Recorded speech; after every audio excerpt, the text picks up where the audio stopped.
Assalamualaikum warahmatullahi wabarakatuh. Perkenalkan, nama saya Apirlia Wulandari, NIM A1C3220002, Program Studi Pendidikan Fisika, kelas reguler B. Baiklah, pada penjelasan video kali ini saya akan menyampaikan beberapa poin penting, yaitu ada 4. Yang pertama ada pengertian multikultural, yang kedua yaitu hakikat pendidikan multikultural, yang ketiga dasar pendidikan multikultural, dan yang keempat ada tujuan pendidikan multikultural. Baiklah, kita masuk kepada pembahasan yang pertama, yaitu pengertian multikultural. Secara etimologi, multikultural terdiri dari dua kata, yaitu multi dan kultural. Multi berarti banyak, beragam, dan aneka, sedangkan kultural berasal dari kultur yang artinya budaya, tradisi.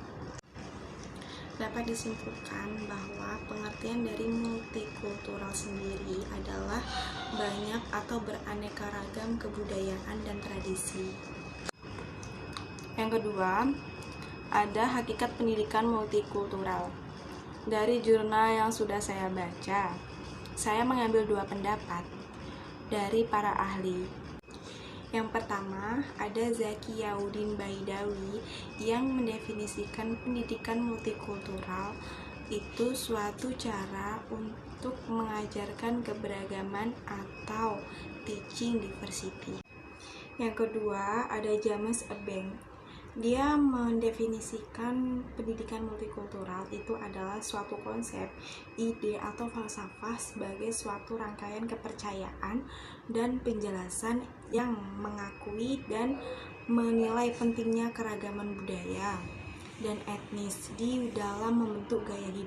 Jadi, kesimpulannya yaitu pendidikan multikultural adalah suatu cara untuk mengajarkan dan menghargai berbagai perbedaan seperti suku, budaya, etnis, dan lainnya, sehingga tidak ada perbedaan yang mendalam antar sesama.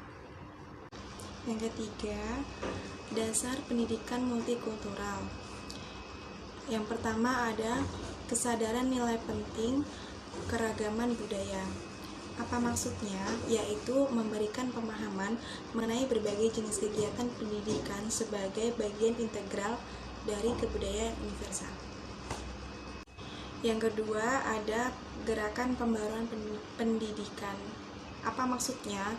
Yaitu ditujukan agar tidak ada kesenjangan sosial dan diskriminasi di masyarakat.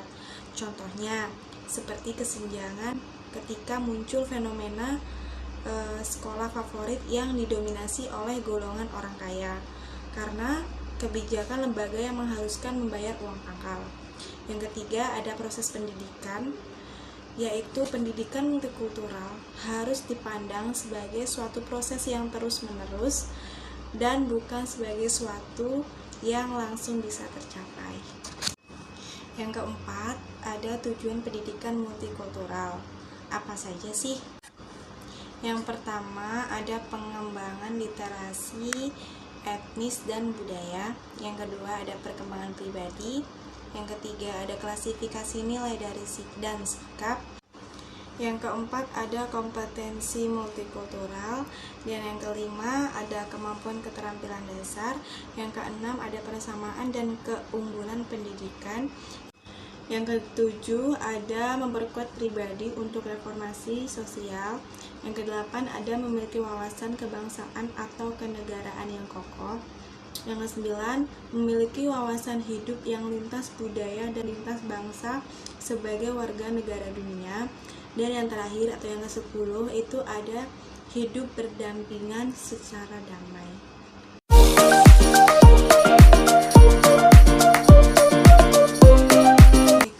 Sekian dari video materi tentang pendidikan multikultural ini.